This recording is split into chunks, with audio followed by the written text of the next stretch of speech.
No vídeo de hoje eu vou falar para você sobre as 5 liberdades que você como médico deve buscar.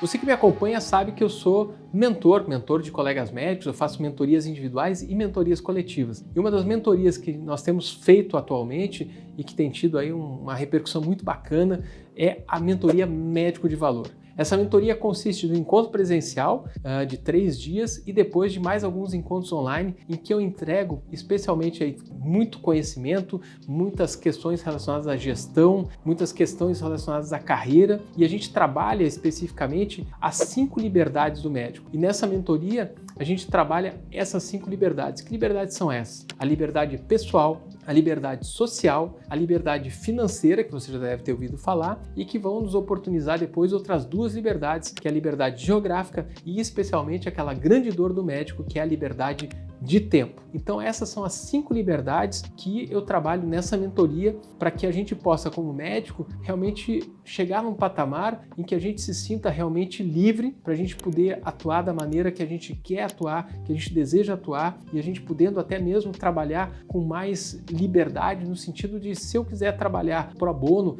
ajudando as pessoas, podendo realmente me dedicar a projetos filantrópicos, eu possa ter condição financeira de fazer isso. Mas se eu não me organizar desde cedo e eu não adquirir essas liberdades, vai ser muito difícil que eu consiga ter a liberdade de tempo. Eu desejo, colega médico, que você possa atingir aí a liberdade de tempo. Essa é uma liberdade que eu também estou buscando, né? Acredito que eu estou próximo aí de adquirir várias dessas liberdades, mas isso é uma busca constante, isso faz parte da minha busca pessoal e eu quero compartilhar isso com você, colega médico, também. Nesse vídeo eu vou falar especificamente sobre a liberdade pessoal e depois, na sequência, eu vou trazer outros vídeos falando das outras liberdades. Então, esse vídeo especificamente nós vamos trazer para você como é que a gente pode atingir a liberdade pessoal. Então, a liberdade pessoal, ela começa em você trabalhar a sua cabeça. É a gente começar a se dar conta de todas as nossas travas, a gente se dá conta daquelas coisas que nos limitam, que nos impedem de que a gente possa crescer, que a gente possa se desenvolver, são as chamadas crenças limitantes ou os paradigmas, né? Aquelas coisas que a gente foi criado ouvindo falar sobre isso e que podem muitas vezes nos impedir de que a gente possa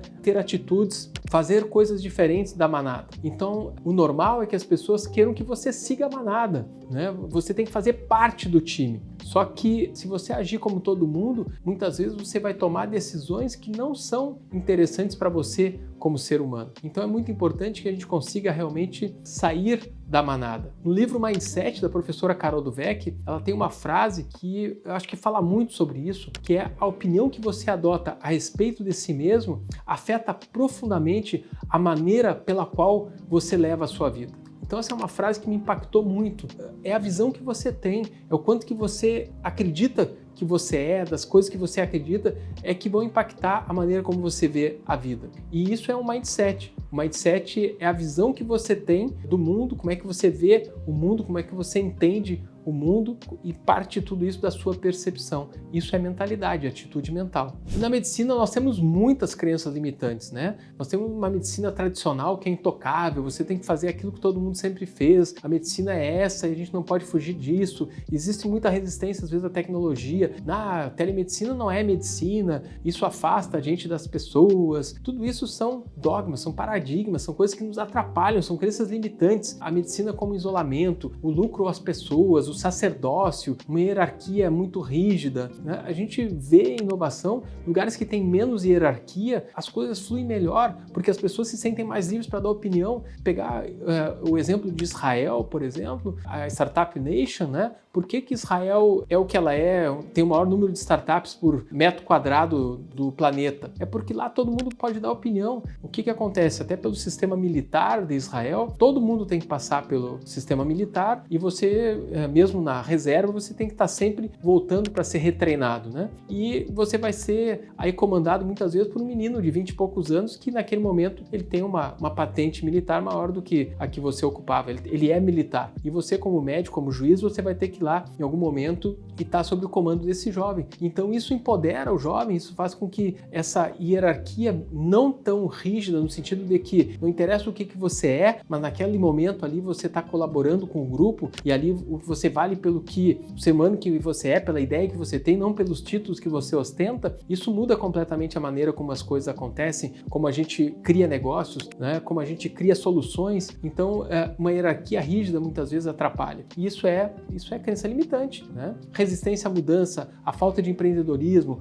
o sentimento de zona do conforto, a inevitabilidade, o status quo, a minimização, quando a gente minimiza a importância da educação continuada, tudo isso são paradigmas que nos atrapalham da gente crescer. Marketing é para médico ruim, todo médico que está na rede social é um médico ruim, quem usa o digital é porque não se garante no dia a dia, no consultório. Então tem um monte de bobagem aí que a gente escuta e que às vezes faz com que a gente, mesmo de maneira não consciente, a gente acabe não fazendo coisas que a gente gostaria de fazer porque a gente está aí preocupado com essas coisas que foram incutidas na nossa cabeça. Quando eu falo sobre isso, eu sempre trago o exemplo do brasileiro, né? Nós somos um país de origem católica, né, cristã, e que todos nós escutamos na nossa infância em algum momento que é mais fácil o camelo, o dromedário, passar pelo buraco da fechadura, pelo buraco da agulha, do que um rico entrar no reino dos céus. Cara, isso é um dogma que foi implantado na nossa cabeça, é um chip que tem na nossa cabeça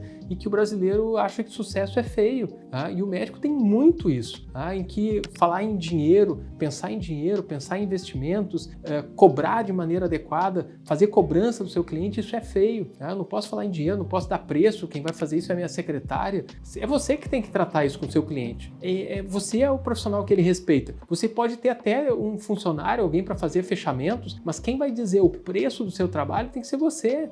Então, são vários dogmas que a gente tem e que nos atrapalham muito no nosso dia a dia. Então, para ficar muito claro para você o que é liberdade pessoal, eu vou trazer aqui 8 pontos para você entender o que é a liberdade pessoal. Então, o primeiro passo fica muito claro que liberdade pessoal é a gente se livrar de todos esses dogmas, esses paradigmas errados que a gente tem na nossa cabeça. É a gente mudar a nossa atitude mental, o nosso mindset. É nós seguirmos fielmente os nossos valores pessoais. Então, eu costumo contar para os meus alunos de mentoria, eu utilizo aí uma metáfora que eu vi uma vez numa apresentação de um autor que eu admiro, que é o Arthur Bender, do livro, um dos primeiros pessoas aí que eu ouvi falar, que eu li sobre personal branding, sobre marca pessoal, em que ele traz uma imagem de uma árvore, né? Aquela imagem que você está vendo, aquela árvore frondosa, ali com bastante folhas, verde, com frutos, etc.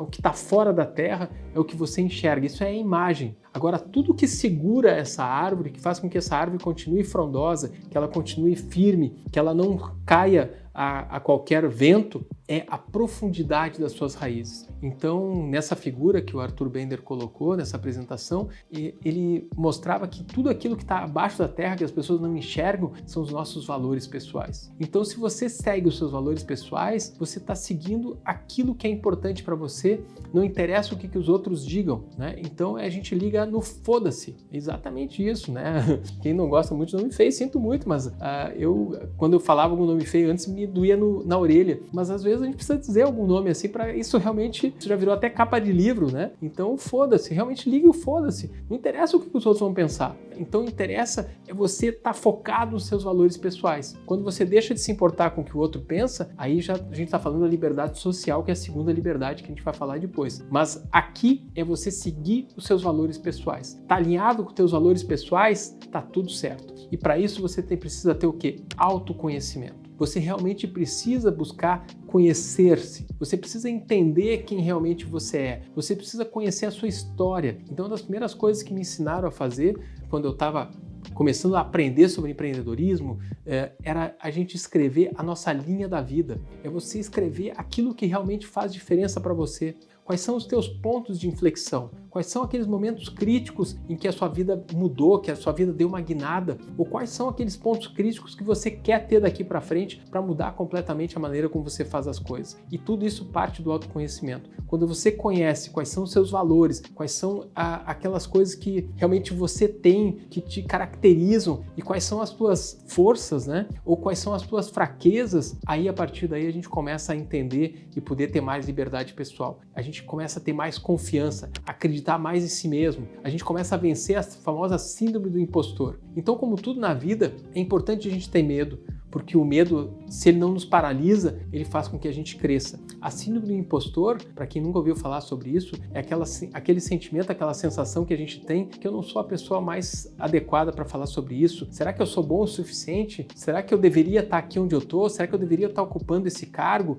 Essa é a síndrome do impostor. A gente tem esses questionamentos, se a gente realmente tem, a gente merece estar onde a gente está, a gente merece estar falando para as pessoas. Então, em partes, é interessante a gente ter a síndrome do impostor, porque se ela não nos impede da gente seguir fazendo as coisas, mas ela também serve como um estímulo para a gente se preparar da melhor maneira possível, para a gente ser cada vez mais autoridade no que a gente está falando, ela pode ser positiva. Para a gente vencer a síndrome do impostor, prepare-se, estude. Isso vai te dar confiança para que você não sofra dessa síndrome do impostor no sentido dela te paralisar. Eu tenho muito essa questão do impostor. Eu não quero me sentir um impostor. E é por isso que eu fui buscar conhecimento. Eu fui estudar para falar sobre esses assuntos. Fui estudar para falar sobre o que eu estou falando aqui para você. E hoje é muito gostoso quando o meu filho, que está hoje cursando aí administração, ele vem falar comigo e, pai, hoje eu aprendi sobre tal coisa. Eu vou lá e corrijo ele. Não é a pirâmide de Glasgow, é a pirâmide de Maslow, né? E fala sobre as necessidades humanas, né? Sobre aquilo que... E ele disse, isso aí mesmo, pai. Pai, tu conhece? Então esse é um bate-papo que eu tive buscando meu filho na faculdade agora, essa semana. O que é importante é isso, é você estar alinhado com a sua família. A sua família tem que estar preparada para o que você quer fazer, para as mudanças que você quer fazer na sua vida. Eu não estou feliz fazendo o que eu estou fazendo, eu vou mudar de trabalho, eu vou mudar de emprego, eu vou mudar tudo o que eu estou fazendo. Você pode ter a liberdade para fazer isso, desde que isso esteja alinhado com seus valores pessoais e desde que você tenha combinado isso com o seu seio familiar, mas aquela família próxima, né? Marido, esposa, filhos, né? Às vezes pai, mãe, se eu já tenho meu núcleo familiar, às vezes pai, mãe, tio, primo, mais atrapalha do que ajuda. Nada contra, né? Pai, mãe, tio, primo, mas às vezes você não tem que escutar todo mundo. Às vezes a família pode mais nos atrapalhar do que nos ajudar. Por quê? Porque eles sofrem desses mesmos traumas, esses mesmos dogmas que você tem. Eles também vão ter os seus dogmas, os seus paradigmas. E nem tudo que às vezes as pessoas nos dizem realmente tem a ver com a nossa possibilidade de crescimento. Às vezes é o que nos trava. Então às vezes a gente tem que ficar surdo para o resto. Alinha com os teus valores, alinha, combina com a tua família, com quem está perto de ti e tá tudo certo, tá todo mundo apoiado, se apoiando e tá todo mundo aí de acordo com essa decisão. Esse é o momento que você então tem a liberdade pessoal para fazer aquilo que você acredita. E quando você segue aquilo que você acredita, aquilo que você quer, a chance que você vai ter resultados positivos, que você vai se sentir mais realizado e mais feliz, vai ser muito maior. E não esqueça que não é só na parte de conhecimento. Não esqueça de fazer outras coisas importantes para você ter liberdade pessoal. Então não adianta a gente falar sobre negócio, a gente falar sobre dinheiro e a gente não falar também sobre saúde. A nossa liberdade pessoal, ela tem muito a ver também com a nossa saúde e por isso você precisa tirar tempo do seu dia como profissional para olhar para o seu lado pessoal. Você tem que ter na sua agenda os horários que você tem na sua agenda dedicado para você, pessoa, para a sua saúde, para a sua atividade física, para a sua hora de lazer e assim por diante. Eu tenho os meus horários do meu dia a dia, da minha agenda, que são os meus horários que eu não abro mão deles. É o meu horário da academia, é o horário do meu jogo de tênis, é o meu horário de me reunir com os meus amigos, é o meu horário de fazer determinadas coisas com a minha família. Então, também isso tem a ver com liberdade pessoal. Você se colocar na agenda, você ter espaço na sua agenda para você como ser humano. Então, isso também é liberdade pessoal. Faça a sua poupança muscular, faça a sua poupança de saúde também, porque não adianta eu só pensar em investimentos, só pensar em liberdade financeira se eu tiver dinheiro e eu não tiver saúde para usufruir desse dinheiro. Então a sua liberdade pessoal também passa por você cuidar da sua saúde e ter a poupança muscular para que no futuro você possa ter saúde para usufruir da liberdade geográfica, da liberdade de tempo que você quer chegar lá. Então, meu nome é Carlos Eurico, eu sou aí um colega médico, apaixonado por temas que a gente não aprende na faculdade e que estou aqui falando para você sobre uma metodologia, sobre as 5 liberdades que a gente utiliza aí nas nossas mentorias e acabei de trazer aqui para você alguns passos aí sobre a liberdade liberdade pessoal. Espero que você, colega médico, consiga atingir essa liberdade pessoal, porque isso vai mudar completamente a sua mentalidade, o seu mindset, a sua maneira de ver o mundo, e a partir daí você vai conseguir partir aí para as próximas liberdades, sobre as quais a gente vai falar em outros vídeos. Muito obrigado e até o próximo vídeo. E obviamente, se você gostou desse conteúdo, não deixe de compartilhar os meus vídeos com seus colegas médicos, aqueles colegas que ainda estão com a mentalidade fixa, que não entenderam aí as mudanças que estão acontecendo no mundo e que você pode também colaborar para ajudar esse colega a mudar sua mentalidade e ver o mundo de uma maneira diferente, para ter esses horizontes que você já está tendo aqui ao nos acompanhar. Então, não deixe de acionar o sininho para receber as nossas notificações e compartilhe o nosso conteúdo, que assim você me ajuda também a levar meu propósito de vida, que é ser um agente de transformação na vida dos colegas médicos através do compartilhamento dos aprendizados que eu tenho tido na minha vida aí, especialmente sobre esses temas: empreendedorismo, inovação, tecnologia. Até o próximo vídeo.